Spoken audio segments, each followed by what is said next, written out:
کی خبریں ہیں، بتاؤ نا کہ حضرت یعقوب علیہ السلام، یوسف علیہ السلام، یہ سارے کے سارے جو تھے یہ تو فلسطین میں تھے، تو یہاں ادھر مصر میں کیسے آ گئے؟ اب یہاں حضور نبی کریم صلی اللہ علیہ وآلہ وسلم کو اس کے جواب میں پوری سورہ یوسف عطا فرمائی گئی۔ سبحان اللہ۔ بسم اللہ الرحمن الرحیم۔ الف لام را۔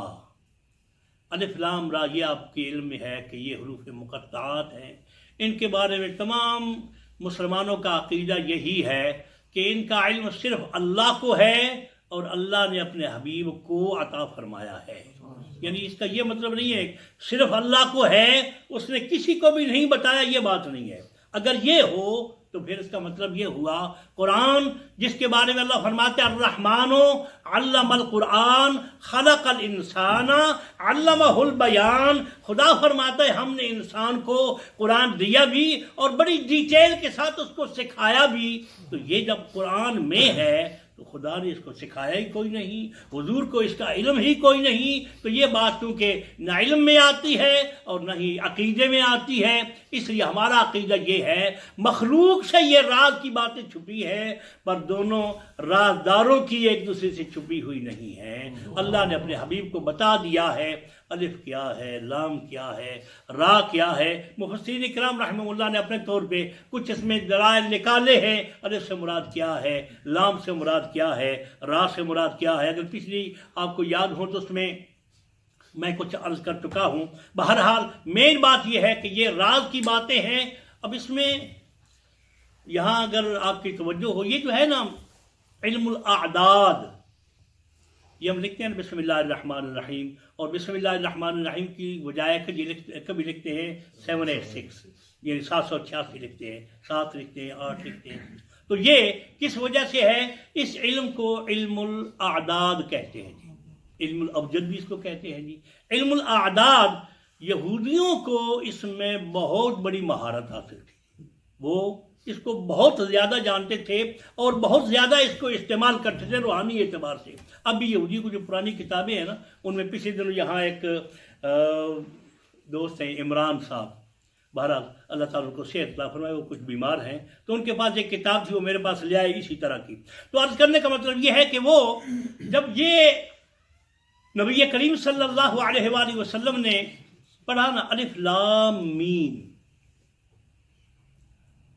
اب یہ علم الاعداد کے لحاظ سے الف جو ہے نا اس کی ویلیو ہے 1، لام جو ہے اس کی ہے 30، میم کی ہے 40، پھر اس کے بعد نون کی ہے 50، یعنی یہ اس طرح چلتا آتا ہے۔ اس کی جو ترتیب ہے نا، اگر آپ یسن قرآن قاعدہ دیکھ رہے ہیں، پرانے زمانے کا جو یسن قرآن قاعدہ ہے، اس میں یہ لکھا ہوا ہے ابجد حوض حتی کالمن صعفس قارشر سخلا دزغا، یہ لکھا ہوا آپ کو ملے گا، اور اس کے نیچے ہر ایک حرف کے نیچے لکھا ہوگا 1 2 3 4 5 6، اس طریقے سے۔ تو یہ ہے علم الاعداد، اسی کے حساب سے بے کے کتنے ہیں جی، سین کے کتنے ہیں، میم کے کتنے ہیں، الف کے کتنے ہیں، لام کے کتنے ہیں، اگلے لام کے، ہا کے، یہ سارے ملا کر یہ جب ان کو جمع کریں تو یہ 786 بنتے ہیں علم الاعداد کے لحاظ سے۔ اچھا جی، اب انہوں نے جب یہ صورت سنی نا تو وہ پوچھتے ہیں مسلمانوں سے کہ یار یہ جو الف لام میم ہے، چونکہ الف کا مطلب تھا 1، لام کا مطلب تھا 3، میم کا مطلب تھا 4، تو وہ یہ سمجھتے تھے کہ یہ 30 40 اور 1، تو یہ تو ٹوٹل 71 ہے۔ تو یہ جو مسلمانوں کا یہ قرآن ہے، یہ تو بتا رہا ہے کہ ٹوٹل اس امت کی عمر 71 ہے، اس کے بعد فنش۔ تو جب انہوں نے صحابہ سے پوچھا کہ یہ جو الف لام میم ہے، اس جیسی کوئی اور بھی تمہارے پاس قرآن میں کوئی الفاظ ہیں؟ انہوں نے کہا ہاں جی ہے۔ کیا ہے جی؟ الف لام را بھی ہے۔ اچھا، اور کیا ہے جی؟ الف لام میم را بھی ہے۔ اچھا جی، اور کیا ہے جی؟ الف لام میم صاد بھی ہے جی، اور کیا ہے جی؟ تاسین بھی ہے جی، اور کیا ہے جی؟ تاسین میم بھی ہے۔ اب وہ ساتھ ساتھ یہ سنتے جاتے، اعداد نکالتے جاتے، پھر ان کو جب وہ جمع کرتے تو وہ کہتے اس امت کا کوئی کنارہ نہیں ہے۔ اس لیے اس علم کے لحاظ سے انہوں نے کہا کہ یہ علم بتا رہا، یہ جو حروف اعداد کے ہیں نا، یہ حروف مقطعات، یہ بتا رہے اس امت کا کوئی کنارہ نہیں ہے، یہ اس وقت تک چلتی رہے گی جب تک قیامت نہیں آ جاتی۔ تو یہ علم الاعداد ایک علم ہے۔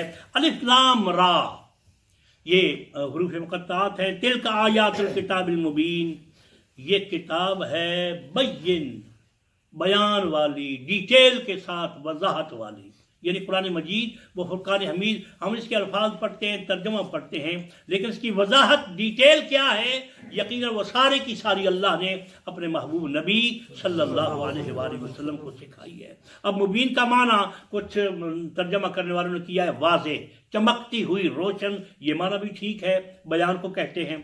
اِنَّا أَنزَلْنَاهُ قُرْآنًا عَرَبِيًّا لَعَلَّكُمْ تَعْقِلُونَ، بے شک ہم نے اس قرآن کو عربی میں اتارا ہے، اور عربی میں اتارنے کا مقصد یہ ہے کہ تمہیں سمجھ آئے۔ یعنی یہ خطاب کن کو ہے؟ اس وقت جو یہودی تھے، جو کافر تھے۔ بھئی تمہاری زبان عربی ہے نا، تم کہتے ہو کہ ہمیں پتہ ہونا چاہیے یعقوب علیہ السلام کیسے آئے، اور حضرت یوسف علیہ السلام مصر میں کیسے آئے۔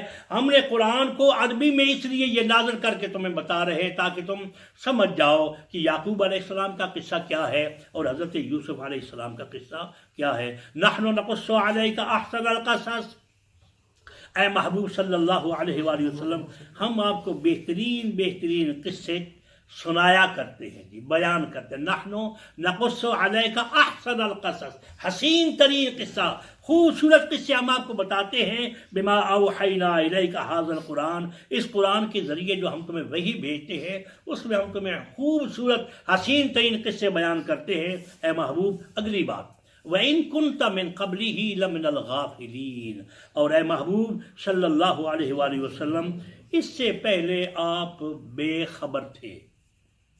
یہاں میں اہل سنت و جماعت کا جو عقیدہ ہے نا حضور نبی کریم صلی اللہ علیہ وآلہ وسلم کے علم کے بارے میں، وہ آپ کو میں عرض کرنا چاہتا ہوں۔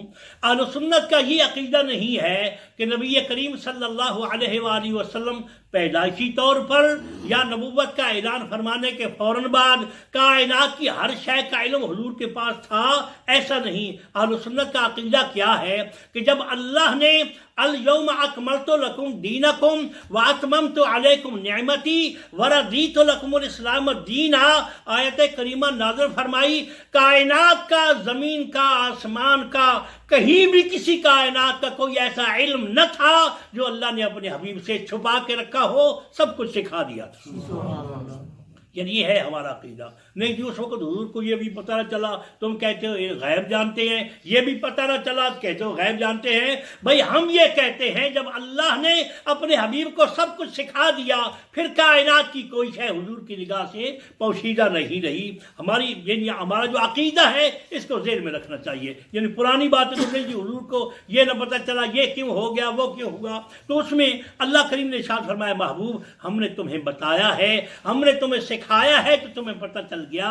وَإِن كُنْتَ مِن قَبْلِهِ لَمِنَ الْغَافِلِينَ، آگے بات بیان کی جا رہی ہے۔ اِذْ قَالَ يُوسُفُ لِأَبِيهِ، جب یوسف علیہ السلام نے اپنے باپ سے کہا تھا یا ابت، ابا جی انی رأیت احد عشر کوکبا، میں نے 11 ستارے دیکھے ہیں، والشمسا اور سورج کو دیکھا ہے، والقمرا اور چاند کو دیکھا ہے، رأیتہم لی ساجدین، میں دیکھتا ہوں کہ وہ مجھے سجدہ کر رہے ہیں۔ 11 ستارے اور ایک چاند اور ایک سورج۔ سورج کون ہے؟ علماء فرماتے ہیں مفسرین اکرام رحمہ اللہ کہ والدین، اللہ نے ان کو یہ عظمت و مقام عطا فرمایا ہے، اور پھر والد اور والدہ ان کے بارے میں یہ کہ چاند کیا ہے جی ماں حضرت یوسف علیہ السلام کی، اور سورج کون ہے؟ باپ حضرت یعقوب علیہ السلام۔ تو ماں اور باپ سب کی اپنی اپنی عظمتیں اور مقام ہیں، لیکن اللہ نے جو سب سے زیادہ عظمت عطا کی ہے ماں کے مقابلے میں وہ باپ کی زیادہ ہے، کیونکہ یہاں باپ کو سورج فرمایا گیا اور چاند، بلکہ یہاں علماء فرماتے ہیں کہ چونکہ ماں باپ کی وجہ سے ہوئی تو سورج کی روشنی چاند لے کر چاند بنا اور چمکتا ہے، اس لیے ماں کو یہ عظمتیں بھی اس لیے ملی کہ اس کے باپ کی بیوی ہے۔